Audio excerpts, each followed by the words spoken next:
Week 1 preview, Dolphins-Colts. Let's go! You're listening to the DolphinsTalk.com podcast network.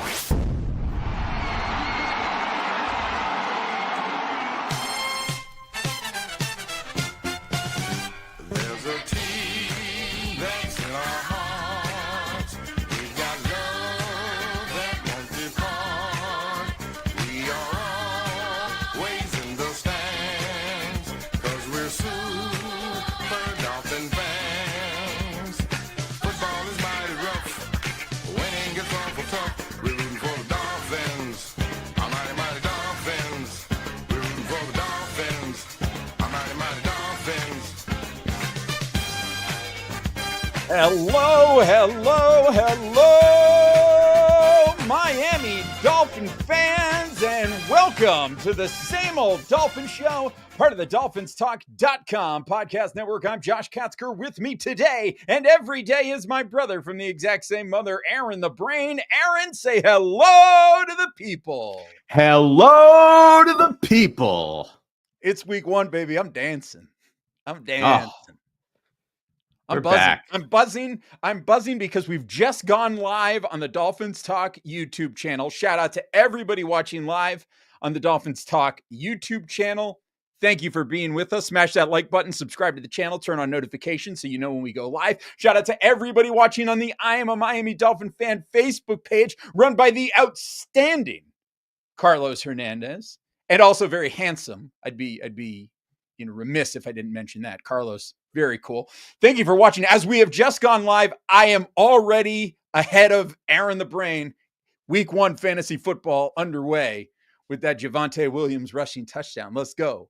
0 RB strategy paying off so far early in the season. But I'm fired up, Brain, just because the NFL is back in general. It is football Christmas coming up on Sunday with the return of the NFL. But real, meaningful Miami Dolphins football is coming your way Sunday afternoon, 1 o'clock kickoff. We are so back. Absolutely. And we're all going to overreact to everything that happens in week 1 because that's what we do as NFL fans. And there is a good chance, I would say there's at least a 50-50 chance that the Miami Dolphins are going to start the season 1-0 and will be in first place. And we will be excited. And look, that's what football Christmas is all about. We all have our thoughts on what this team will be and what that team will be and what they won't be and how everything is going to pan out, but we don't really know because, last I checked, I don't have the script for the NFL season. Do you have the script for the NFL season, Josh? I mean, I do, but, kayfabe. No.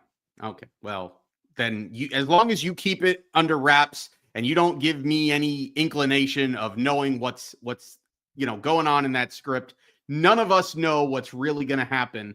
And that makes it exciting. That's right. And I'm fired up about it. I love it. Football is back. It's, for all of the qualms that we have with the NFL as an organization and all of the things about the game being so violent and the harm that it does to people and that, and the other thing, I can't help it. I love watching it. I'm excited watching it, and I'm excited that it's back. So, whatever. On this episode of the Same Old Dolphin Show, we are going to preview the Dolphins' Week 1 game against the Indianapolis Colts. And then we are going to give you our official predictions for the 2025 Miami Dolphins season. We both gave some thoughts and previews on the Dolphins Talk Roundtable last week, but today, on the Same Old Dolphin Show, or whenever time of day it is for you, whenever you're listening or watching this podcast, we're going to give our official predictions. Whatever we said before, that doesn't count. That's not the official thing. This is the official thing. We're going to get into it, and we're going to mean business today. But before we do all of that, a reminder to you, if you're not doing so already, to make sure that you are following us at Amplify to Rock, at Aaron the Brain. You can follow us on Blue Sky. You can Download, rate, review, share, subscribe to the show on Apple Podcasts, Spotify, Stitcher, SoundCloud, everywhere you get your podcasts. Additionally, make sure you're visiting dolphinstalk.com each and every day. It is your one-stop shop for all things Miami Dolphins. And of course, I'd be remiss if I didn't mention caneswear.com. Caneswear.com is the spot that Miami fans shop. And listen, it is the place that you're going to go to for the best and most affordable Miami Dolphins gear. So head on over to caneswear.com and get yourself some brand new, spanking new Miami Dolphins gear for the season, because golly, it's time. I'm all decked out. I'm still decked out. And the other thing that you can do is go to dolphinstalk.com and get yourself some Dolphins Talk merch. I got my same old Dolphin shirt on tonight. As you can see, same old Dolphins. You got the Ollie Mania shirts over there right now. A lot of good stuff for you available at dolphinstalk.com. So go take advantage of it while you can. All right, let's get into it, Brain. Enough beating around the bush. Let's dive in right now and talk some Miami Dolphins football. Week 1, Dolphins at Colts. The last time the Dolphins played the Colts, it was just a little bit over a year ago, and it was one of the ugliest, most awful football games anybody can recall watching. It was just absolutely hideous watching several different Miami Dolphin quarterbacks struggle, watching Anthony Richardson struggle. And one thing that we know is that both teams are going to be starting different quarterbacks in this game. We know that Tua Tagovailoa is going to be good to go for the Miami Dolphins, and Daniel Jones is the new starting quarterback for the Indianapolis Colts. So let's talk about what to expect on both sides of the ball. Brian, let's start with the Dolphins on offense. How are the Dolphins going to do up against this Lou Anarumo Indianapolis Colts defense? Look, I think there are question marks, I think, on both sides for the Dolphins as well as for the Colts as to what things are going to look like schematically. Last year, the Dolphins saw a major shift from the previous 2 years in what they did offensively, and that was, by design, just getting rid of the ball even quicker than normal. A lot of extremely, short passes at or behind the line of scrimmage, a lot of wide receiver screens and very short passing game. The downfield passing game was essentially gone from last year after 2 previous years where the Dolphins led the league in air yards. And it wasn't just the games that Tua didn't play, although that did skew it a little bit. At the end of the day, it was the same offense when Tua was on the field. It was a lot of very short passing game. The Dolphins could not establish the run between the tackles. Teams were onto them trying to run to the outside. And so the Dolphins basically scrapped the running game in favor of the short passing game, but teams were playing them in a shell. And so it forced the Dolphins, because they had no faith in their offensive line protecting Tua for more than 2.5 seconds, and rightfully so, because they couldn't. It limited them to just an extremely short passing game. That has to change if the Dolphins offense is going to reach the heights that it reached the 2 previous years, particularly in 2023. And I think that starts with the running game. The Dolphins went out and they signed James Daniels, who ended up on the injury report today. So that's something to keep an eye on. And they drafted and traded up to draft Jonah Savainea. Austin Jackson's healthy. Patrick Paul had a great camp, a great preseason. I think they've got to feel somewhat confident in their offensive line. Even if they're not supremely confident, even if it's not a great offensive line, they have to operate with confidence that the offensive line can do their job at a certain floor that can allow them to be a legitimate NFL offense. That, in theory, will allow them to run the ball better between the tackles, allow them to protect Tua for a little bit longer, and free them up to really utilize the speed that they have with Tyreek Hill and Jalen Waddle. So I'm expecting this offense to look closer to the offense that it was in 2023 than it did in 2024. And if that's the case, going up against this Colts defense that, I got to tell you, I'm looking at this defensive depth chart for the Colts. I mean, look, the Dolphins might have one of the worst secondaries in the league. The Colts are right there with them. I mean, the Colts have the shambling corpse of Xavier Howard starting in their secondary. yes, That's pretty bad. I mean, Xavier Howard was already starting to fall off a cliff in his last season with the Dolphins in 2023. He didn't play a down of football in 2024. And now he wanders into the Colts facility late at the end of training camp, and now he's a starting cornerback. Mm-hmm. I got to tell you, I'm not a Colts fan by any stretch of the imagination, but that does not fill me with a lot of confidence. Yeah, and it's not a deep group. Charvarius Ward had a great year in 2023 and then had a very disappointing 2024.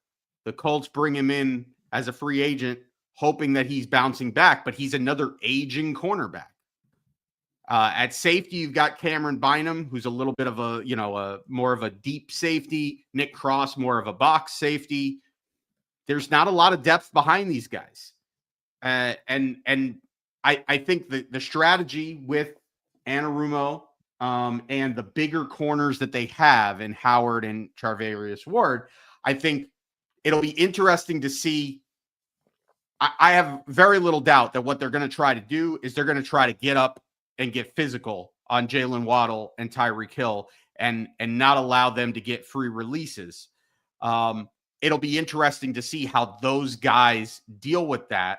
And if they can get off of that tight coverage early, is it a zone? Is it a lot of cover two? I think we're going to see a lot of cover two. And if they're playing in a deep shell to protect those bigger, not necessarily the fleetest of foot corners, then that again opens the door for the Dolphins to run the football. Can the Dolphins run the football against light boxes? I expect them to see a lot of light boxes in this game.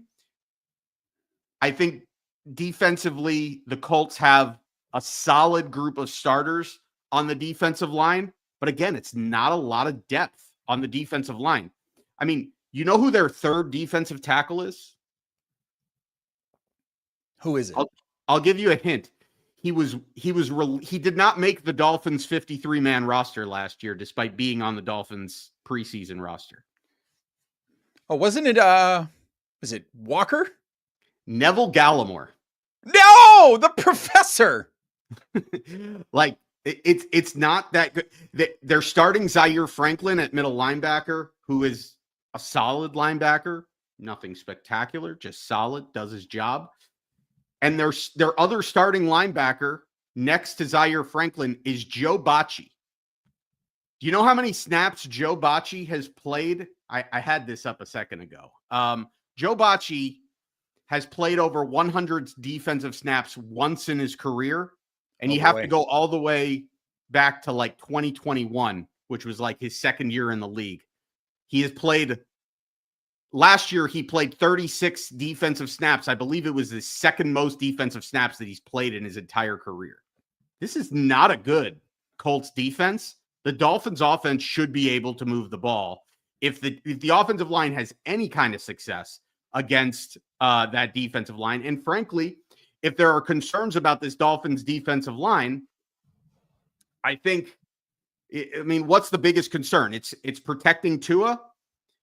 The Colts have one pass rusher that even profiles to be a dangerous pass rusher, and that was last year's first-round pick, Leatu Latu, who had not a great rookie season. So I don't know. Like I'm looking at the Colts defense and I'm just seeing matchup wise, I think the Dolphins have a lot of advantages there. Yeah, I would say that. I think you can look at it and I think it's easy to look at the matchup and see the pathway to the Dolphins having success on offense, right? I think you can look at that and see that that is the case. But I think, let's be frank, I think that is something that could very well be a possibility against a lot of teams in the league this year. That the Dolphins offense does kind of have that ability to match up well against teams, with the assumption that they're starting their, 5 starters on the offensive line, and that they have, in fact, do have their starting quarterback in place. And we'll talk a little more about that later on today. But yes, I would tend to agree with you that the offensive matchup works well for the Dolphins there. We'll talk about what the matchup looks like on the other side in just a moment. But first, I want to mention something that is very important, because we're coming into the final days of the promotion that we're running over at Dolphins Talk Extra. You haven't signed up for Dolphins Talk Extra? What are you waiting for? Head on over to patreon.com/Dolphins Talk. Sign up to be a Dolphins Talk Extra supporter. That's the $3 tier, and use the promo code DTX1, and you can become a member for your first month for only $1. Dolphins Talk Extra, so much coming your way on Dolphins Talk Extra. You get bonus podcasts. You get access to our private Discord server. You get our watch-alongs throughout the season. You get our monthly Dolphins Talk happy hour. And then on top of that, we've got contests and games going on. We have pick'em competitions, a survivor pool. The pick'em competition is now locked because you've now missed week 1 if you haven't signed up yet. But the survivor pool is still going on, and there are a lot of prizes to win. So head on over to patreon.com/Dolphins Talk for as little as $1 a month. You can sign up, at least right now, using the promo code DTX1. That promo code is good from now until kickoff of the game on Sunday. So make sure you sign up by then to take advantage of that discount for your first month at Dolphins Talk Extra. We're going to have a lot of fun over there. All right, Brain, let's talk about when the Dolphins are on defense, because I think this is the unit that I think there is a lot of, we'll say, anxiety about, in terms of where the Dolphins and how the Dolphins are going to look, and how the Dolphins fare this season. I think is going to have a lot riding on this defense, because we know that secondary is pretty weak.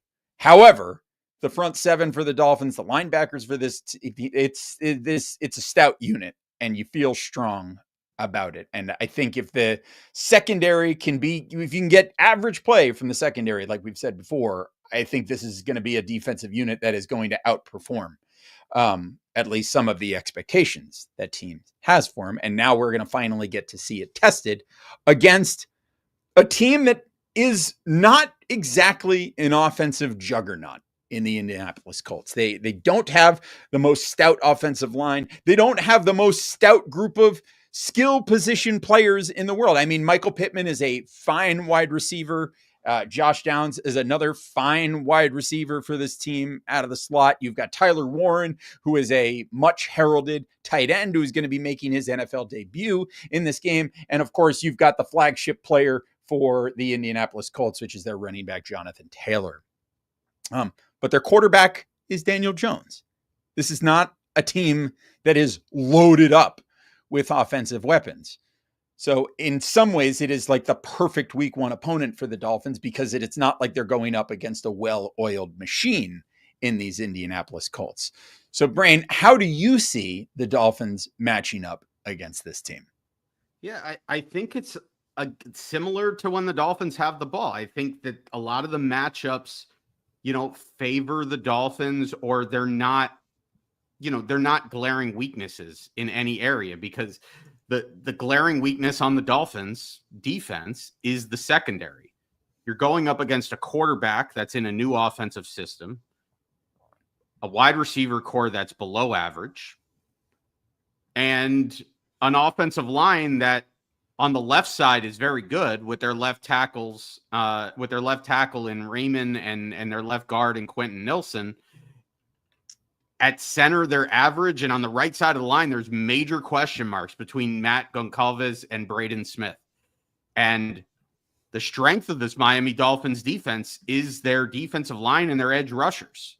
And if I'm the Dolphins, I'm planning on attacking that right side of the defensive, or that right side of the Colts offensive line, with a lot of pressure, particularly on obvious passing downs.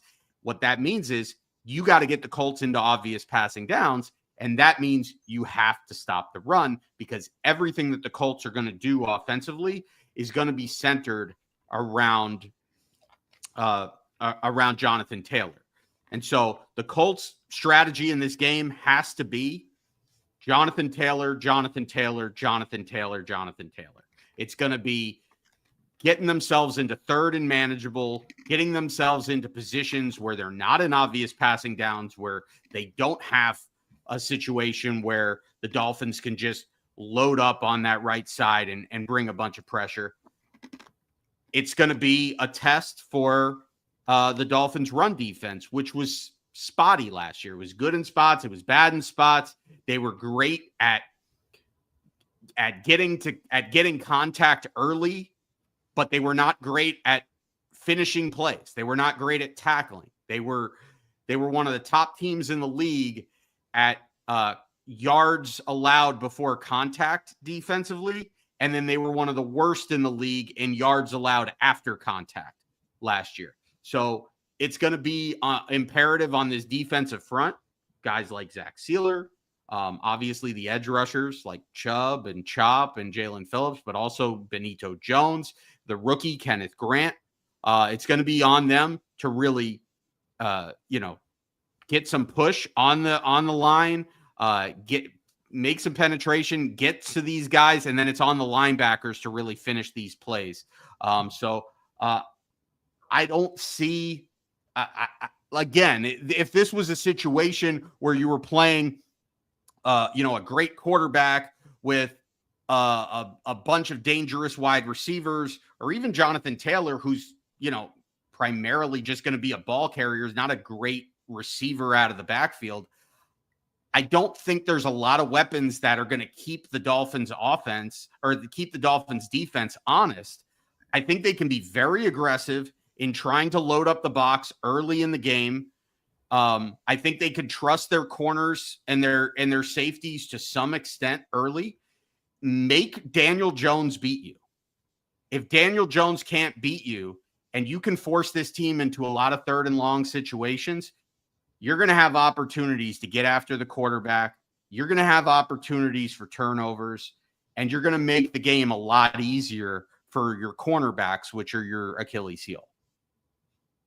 Yeah, I tend to agree with you. I think it's basically the strategy that I think we're looking at for the Dolphins all season long, which is the idea of, no, we're gonna win with our pass rush, and that's gonna allow us to cover up for the weaknesses of our secondary. And I think that this is the right team to do it. And so I think it's be aggressive, and make Daniel Jones try to beat you over the top, and see if there's somebody that can be a deep threat for this team. And if they don't have somebody that can do that, then, great. And then you can just pound away, and win that way. I think that is going to be the key in this game for the Miami Dolphins.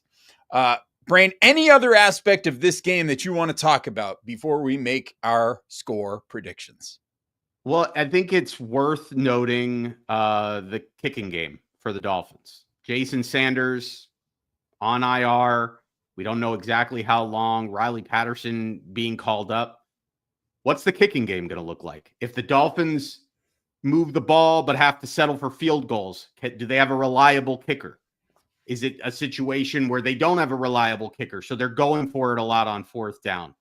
Is that a pathway where the Dolphins leave a lot of points out there, which is a surefire way to lose a football game in the NFL, particularly a road game?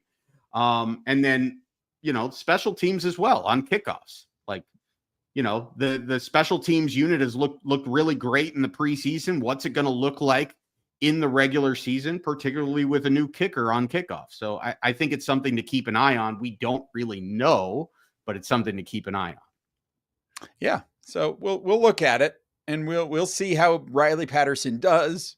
We'll see how Jake Bailey does. We know that Jake Bailey is an elite holder, so we're feeling confident that we've at least got that going for us.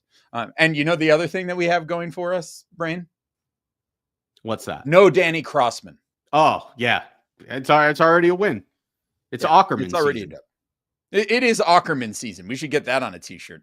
Let's do it. All right, Brain, let's make predictions on this game. How's this going? Oh, wait, no, we're not going to make predictions yet. We first have to give our hashtag one hot take. We almost forgot. I can't believe we're bringing it back. This is how you know it's week one. We're getting back. We're getting ready. What is your one hot take, Brain, for Dolphins at Colts this Sunday? My one hot take, and we got some on the Discord, which I'm going to share those in a minute. But what's yours?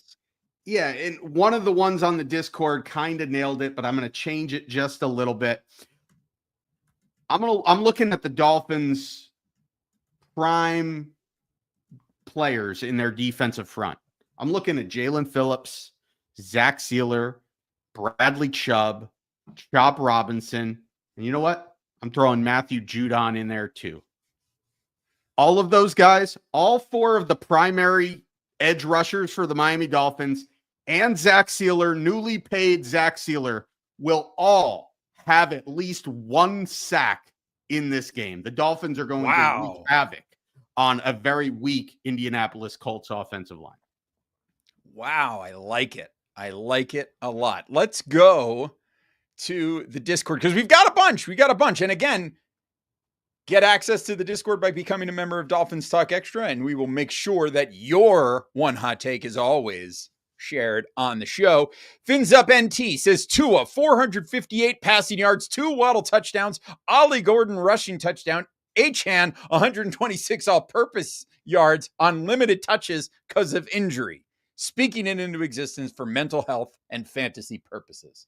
I love speaking it into existence for fantasy purposes. That's fantastic. Oh, another Javonte Williams touchdown. It's raining touchdowns over here. Alex Pena says both Tyreek and Waddle get 100 yards receiving and a touchdown. Let's see. Jamie says Howard has 2 picks, 1 for a touchdown. Boy, that means that the Dolphins are really far backed up and Howard gets a pick that he can walk into the end zone. Or he's still got some, he was never the fastest player anyway. So I think that's got to be that situation. Timbo says Daniel Jones running for his life and 6 sacks for the Dolphins defensive line. Mark Nelson adds 2 intentional grounding flags on Daniel Jones. Patrick Mullen says 15 plus Miami Dolphins penalties. My goodness. And Fish Pilot says Ollie Gordon more than 5 rushes in the game. Interesting. Let's see what else. Let's see what we've got over here on Blue Sky. Nova Fin Fan says Miami, as they have done for the last 2 decades, more or less, will make a used up / never good quarterback look like a Pro Bowler.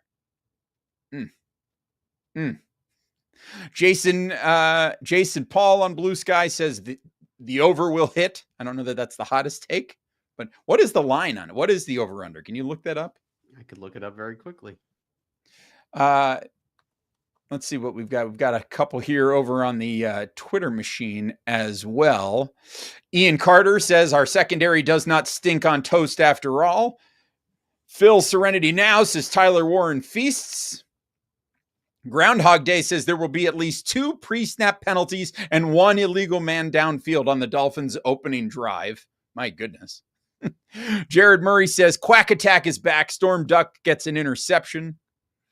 And let's see. How about this one from Jack Ross? Nick Westbrook-Akina catches 2 corner fades for touchdowns. My goodness.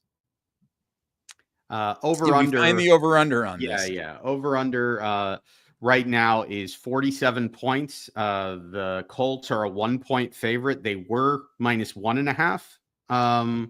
So the recent money is coming in right now on Miami to cover. But the total right now is sitting at 47. Wow. Okay. An over is a pretty good number. Last one hot take that I'll share. It comes from Jack on Blue Sky. He says Colts will keep their winless on opening day streak alive. It is an 11-year streak. The last time the Colts won their opening game of the season was 2013. Wow. So I mean, that bodes well for the Dolphins. Okay, well, I'm here with my hashtag one hot take, and I've been thinking about this. I've been mulling it over. And where I've landed is that my one hot take for this game is that Alec Ingold will have a receiving touchdown. So that is my one hot take for this game. All right, now that we've gotten that out of the way, oh, we've got a couple shared live in the chat here. Mike says Dolphins score a special teams touchdown, and David makes a game prediction: Colts 23-20. All right, Brain, enough beating around the bush. Let's get into it. What's the score on Sunday, and who wins? So we did our game by game prediction for the roundtable just a week ago. And I had the Dolphins losing this game, and I said it was a coin flip. As we've gotten closer to this game, and I've looked at not just, good news on the Dolphins injury front with Devon Achane, who was very questionable a week ago, to now trending towards, no doubt he's going to suit up. Tyreek Hill is playing. They seem to be relatively healthy, although I'll mention that James Daniels showing up on the injury report when he wasn't originally on the injury report midweek. That's never a good sign, and that is something to keep an eye on. That said, I think the vibes are better. And then the more I've looked at this Colts depth chart on both sides of the ball, I just like the matchups here. And I think the Dolphins should win this game going away. I don't think they will win this game going away because I have questions about them being able to.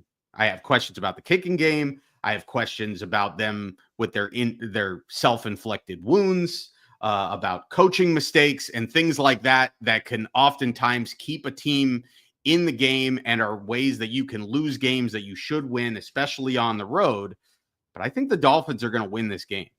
And I've got Miami 27 and Indianapolis 20. So I'm calling a push on the total. So I'm not telling you to bet the total, but if you want to take some gambling advice out of that, bet responsibly, I would hammer the Dolphins money line.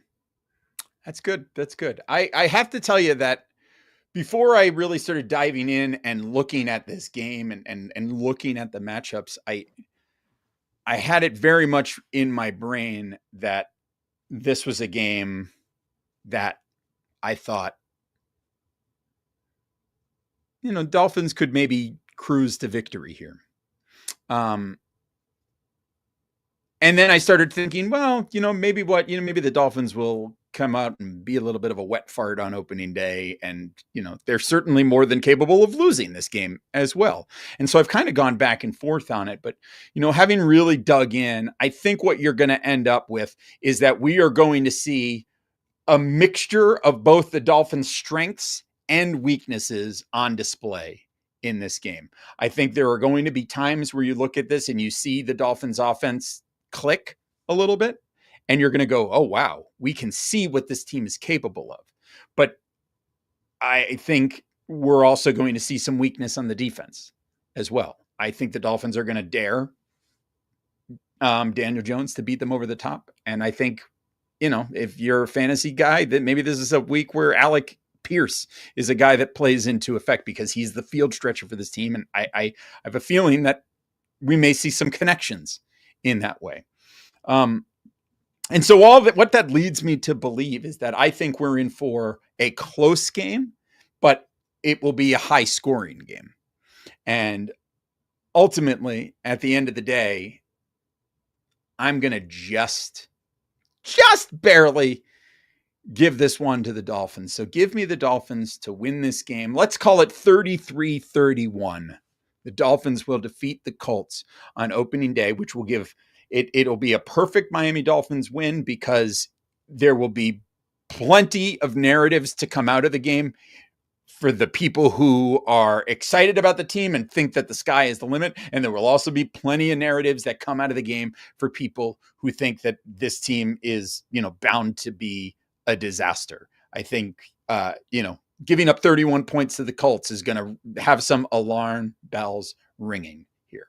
So anyway, I also have breaking news. I texted a friend of mine who is a Colts fan, and I asked him thoughts on Sunday's game, my buddy Ben. And his response to that text was, lol, congrats. So that tells you where the Colts fans are. So give me the Dolphins 33-31, getting the season off to a winning start. There, I said it, it's done. So now it's time to look at the season as a whole. What do we think the Dolphins are going to do over the course of this season? Well, we're going to talk about it. But before we do, I want to talk to you about my bookie. Listen, your fantasy league pays bragging rights. My bookie pays cash. You've done the research. You got the gut picks. Now it's time to cash. On Saturday, it's college chaos. On Sunday, it's NFL insanity. Or if it's like this week, Thursday, Friday, Sunday, and Monday, it's NFL insanity. And with my bookie, you've got every angle covered. Spreads, player props, live bets, and the ones you only whisper about until they hit. Because, you know, the idea is that gamblers are superstitious. Anyway, the setup's seamless. You have one account, one wallet. You bet your game. You play some blackjack and reload without ever even leaving the app. And if you're new to my bookie, you can use our code, which is Dolphins, at mybookie.com, and any bet you choose up to $500 is fully covered. You make your play. If it doesn't hit, you get that $500 right back when you opt in using your bet back bonus token. But you have to use the code Dolphins at mybookie.com, and you have to be a new user. This isn't fantasy. This is the real season. Let's cash with my bookie. All right, Brain, let's get into week number one. Or we did get week number one. Let's dive into this 2025 season, shall we? And I'm going to ask you, if you're watching live on the Dolphins Talk YouTube channel, let us know in the comments, what are your thoughts on this Dolphins season? What do you have their record at the end of 17 weeks? Let us know what your thoughts are. So, Brent, what do you think? We've got Dolphins over the course of 17 weeks. How do you see this team playing out? Well, let me ask you this. Let me ask you another way. Last year, we had 5 sort of buckets that we sort of set the season into, right? We divided it into 5 buckets with possibilities. 12 wins or more, 10 or 11 wins, 8 or 9 wins, 6 or 7 wins, and then finally 5 wins or less. Where do you see the Dolphins ending up here? What is most likely of those groups? What do you think is the most likely outcome? 12 wins or more, 10 or 11 wins, 8 or 9 wins, 6 or 7 wins, 5 wins or less. And then maybe what we'll do is we'll rank them. But start with your number one. Oh, my number one is 8 or 9 wins. I think this is a team that has a ceiling of being a playoff team, but has a floor of being, much worse and not even and really having the bottom drop out of it. But I think that, the caveat of the year for the Dolphins, get your jokes in now, it's if healthy, I think this team has a floor of being, at least what they were last year. I know that they lost some players last year at the top of their roster, in Jalen Ramsey and Javon Holland, especially in the secondary. But this was also a team that was not healthy last year. Like, if this team, I think this year's team is less positioned to deal with the injuries than they have been the last 2 years when they've been riddled with injuries. If they're riddled with injuries this year, the floor gets a lot lower than what it was. But if healthy, I think the floor of this team is probably an 8 or 9 win team. So I think that's the most likely scenario for me. Yeah, and I will agree with that as well. So we did an episode earlier this week with an optimistic view on the season. And that was us taking a look at what this team would be capable of if everything went right. Okay.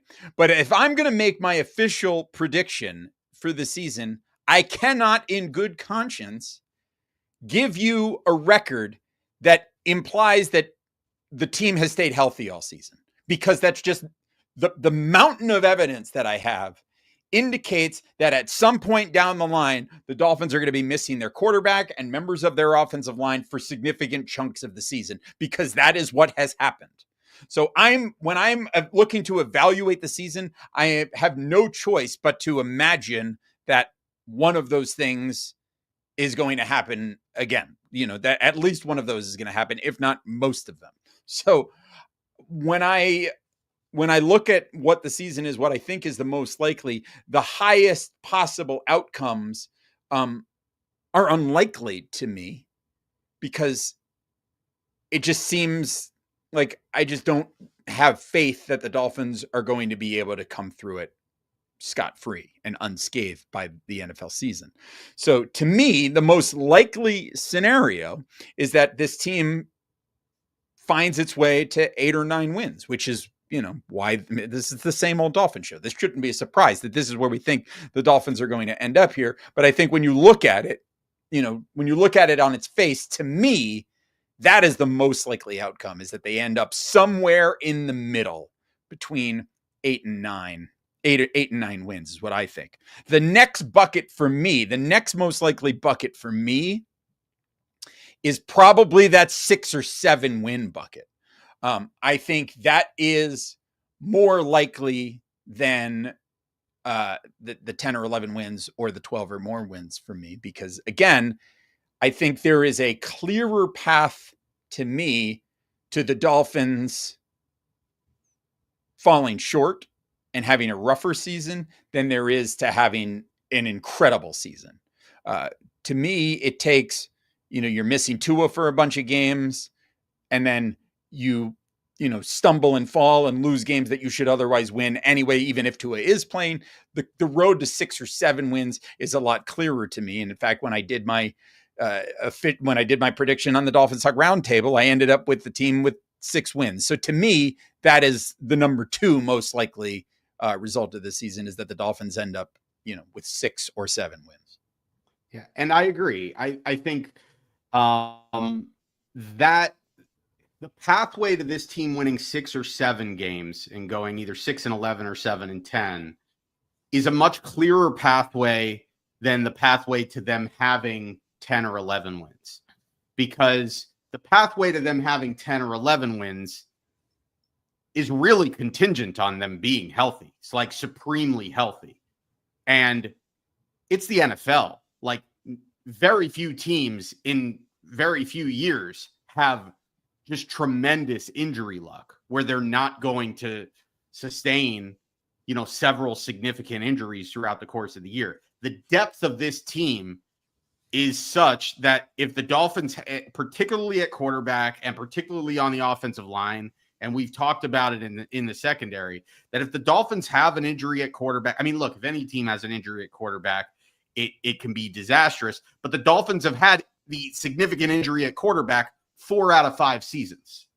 Tua has played 1 season where he's played all 17 games. In every other season, he's missed at least 4 games. So, at this point, the expectation is that Tua is going to miss 4 games. And statistically, what this team has been when he's missed time is that they're going to lose 3 out of 4 of those games. So it's a question of, does he miss those games against teams that the Dolphins would otherwise lose to anyway, even if he was healthy? Or does he miss, like he did last year, miss games against teams that the Dolphins, would have had a better chance of beating because it was the softer part of their schedule, and then therefore the Dolphins end up losing more games? And then aside from just Tua, this offensive line depth is horrible. So look, James Daniels is already on the injury report midweek. Austin Jackson has missed more games in his career than Tua, and they got drafted the same year. So if you're going to say that Tua is injury prone, you have to also say that Austin Jackson is injury prone. The backups at guard and tackle right now, we're talking about Keon Smith. We're talking about Larry Borum. We're talking about Kendall Lamb, who was just cut, who was thinking about retiring, and he was coming off of back surgery, and couldn't move. And like, we don't know what Kendall Lamb would look like right now if he got in there. Unfortunately, there's a very high likelihood that we're going to find out, because unfortunately, the law of averages says that Austin Jackson's going to miss some time and Larry Borum's going to be awful. So we're going to end up putting Kendall Lamb or Keon Smith in there. Outside of, if they move Keon Smith to guard, we're talking about Daniel Brunskill. We're talking about down the road, potentially it being Liam Eichenberg again. We all know how that plays out. The depth on this offensive line, if the offensive line has one or two injuries, it's going to be a big problem. And we already know what the issues are in the secondary. So I just think there's a much clearer pathway, because the things that need to happen for this team to go 6-11 or 7-10 have happened just about every season, the last few seasons. So I agree. That's the second most likely. Yeah. And, let's go to third most likely. And I can kind of finish the list here, because I think the third most likely is 5 wins or less. And then the fourth is 10 or 11 wins. And the fifth, the least likely scenario, is that this Dolphins team wins 12 games or more. And here's how I'll explain it. I think the absolute ceiling of this team, if everything goes right, on the last episode that we did, when we were taking an optimistic look at the season, the best I could imagine this team doing was 11-6 was where I think I had them as the absolute best. Maybe I may have, I can't remember if I said 12-5. I don't think I did, but I think if I'm being really honest and I'm evaluating the team, the best that I could see this team doing realistically is reaching that 10-win threshold. 10-7 seems to me that's the result where the Dolphins do get all of the injury luck that they need to get. That's where they can end up, is at 10-7, because there are enough other flaws with this team that I can see, that I look at. This roster is not quite as good as the roster was last year, in my opinion, looking at it top to bottom. And I still don't have a lot of faith in the head coach when it comes to game management. And so I just think I would say that the path to 5 or fewer wins and the bottom falling out completely is clearer to me than the Dolphins threading the needle and getting to 10 or 11 wins, and certainly being a completely dominant type of football team that gets to 12 or more wins. I don't see them getting to that level at all with this team. It's as simple as the quarterback suffers a significant injury early in the season, and then that leads to the fallout with Tyreek Hill losing his mind. So he ends up getting traded, and then, the head coach gets fired, and it's a lot easier to see this thing going completely off the rails than it is for me to imagine suddenly everything is going right and everything is going the Dolphins' way, and they find themselves at 10, 11, or even more wins, at least for me. So, as I look at it and I'm honestly evaluating the team, that's where I think 8 or 9 wins is the most likely. 6 or 7 wins is the second most likely. 5 or fewer wins is the third most likely. Fourth is 10 or 11, which is them really threading the needle. And 12 or more wins just seems incredibly unlikely to me. Yeah. Well, I agree with you at the bottom of the list. I think the bottom completely falling off and them winning 5 or fewer games is a lot more likely to me than them winning 12 or more. But I think they're closer to a 10 or 11 win team than they are to a team where the bottom falls out. I think both can absolutely happen. I don't think there's a huge difference in, like, if I was putting percentages on it. I think it's about an equal percentage that they're going to be somewhere in that 6 to 9 win mark. Between 6 or 7 wins or 8 or 9 wins, I think slightly more likely they'll end up at 8 and 9 than they'll be at 6 and 7. And then I think significantly down on the next tier is either the bottom dropping out or them winning 10 or 11 games. I think they're closer to winning 10 or 11 games because I think they have enough talent on this roster that I think the floor, like the bottom can always drop out on any team in any given season. I mean, the 49ers last year won 6 games? Yeah. Yeah. And the 49ers were a Super Bowl contender and a Super Bowl favorite going into last year. So the bottom can always drop out when there's injuries and other factors. And because of that, that is certainly a very real possibility. I don't think that 10 wins is this like the Dolphins need to thread the needle to get to 10 wins. I think all it takes is really a couple of it's a couple of bounces of the ball. Because when you look at the Dolphins schedule, realistically, you've got your toughest games are the 2 games against Buffalo, the game against Baltimore.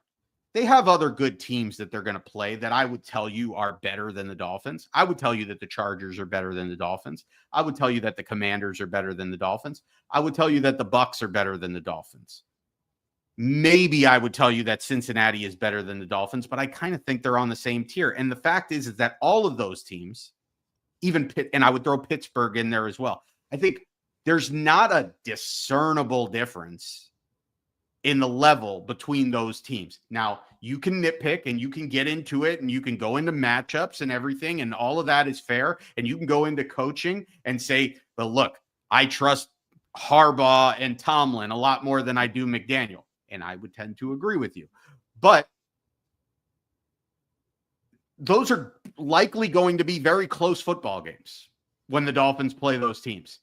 And the difference between an 8-9 team and a 10-7 team could be 2 possessions. It could be a bounce of the ball in this game, a bounce of the ball in that game. 11 wins is a little bit harder to get to than 10. I think an 11-win team is like a definitive playoff team. A 10-win team is a team that's scratching to get to the number 7 seed, which I think that is probably where the Dolphins, if the Dolphins make the playoffs, that's where they would end up. But I do think this team is closer to that. They're closer to because I think they're a mediocre football team. I think as a mediocre football team, you're closer to a 10-win team than a 5-win team. Yeah. All right. Well, there it is. So let's do this. What's your final record prediction for the Dolphins? Let's get it out there officially. So on the round table, I picked the Dolphins to go 8-9, but I also picked the Dolphins to lose to the Colts in week 1. So naturally, the Dolphins are going to go 9-8. In the words of Lee Corso, because it's Lee Corso week still, not so fast, my friend. Regardless of whether the Dolphins win this game or not, this team's going to find a way to 8-9. This team is going to find a way to 8-9. They're going to tease you. There are going to be times in this season where you swear the Dolphins look like a playoff team. And then there are going to be times this season, namely in games against really good football teams, when we get all excited and we say, it's time to rewrite the narrative. This is the year. This is when it's going to happen. And then the Dolphins are going to shit the bed like they always do against the really good football teams, where we're going to say, same old Dolphins. And at the end of the year, it's just where we're going to be. It's why the name of the show is the name of the show. 8-9. All right. I mean, I find it hard to argue too much with that. I think I really think that I have a hard time, like I said at the beginning, when I'm evaluating this team and how they're going to do over the course of the season. I have a hard time imagining that they're going to be at full strength the whole season. And because of that, like, I'm starting with them like probably at 8 or 9 wins. And from there, I think it goes down. If I'm going to be honest, I think I still see the team starting 5-2, because they do have a lighter stretch at the beginning of the season and everyone getting excited, and then them doing the same old Dolphins thing where they collapse down the stretch. And so I looked at it and I tried to see if it would be different. I don't think it's going to be. I still think this team is going to end up 6-11 this season. And I think that's where we're going to be. And it's going to come down to this. They're going to start 5-2, and then they're going to end the season on a 1-9 stretch. And it's going to cost people their jobs. And it stinks, but that's just how I see it. But I'll tell you one thing. I would love to be wrong, There is nothing that would make me happier than being wrong about that. And so week in, week out, I'm going to be watching and saying, let's see what happens. Let's see if this team can prove me wrong and prove that they are not the same old Dolphins, that they are capable of doing something different and being a team that can be in the thick of it and be in the race and be a legit contender and win tough games and win games on the road in cold weather and beat tough opponents and do all of those things that they have failed to do year in and year out. And if that can happen, nobody going to be happier than me. But, let's see what happens. Let us know how you think the Dolphins are going to do. Let us know in the comments. Leave it below. Let us know what you think. But that is going to wrap us up for this episode of the Same Old Dolphin Show. We are going to be back on Monday, looking back at the Dolphins game in week 1 against the Colts and reacting to it. We'll have our bagel of the week. Get hyped. That's coming your way on Monday. We'll be back with our pulse check on Monday, so get ready for that. And if you are a Dolphins Talk Extra subscriber, stay tuned because we've got a Same Old Dolphin Show extra bonus segment coming your way where we're going to bounce around the entire NFL and pick our division winners and playoff matchups and all that good stuff all the way over to the Super Bowl. That's coming up next on SOD's Extra. So if you're Dolphins Talk Extra subscriber, check it out. If you're not a Dolphins Talk Extra subscriber, now is the time. Head on over patreon.com/Dolphins Talk. Use that promo code DTX1. You can do so all the way up until kickoff on Sunday to subscribe for $1 for your very first month. And we hope that you will join us over there. Until then, everybody, take care of yourselves and each other. And as always, go Dolphins! It's Ackerman season, baby.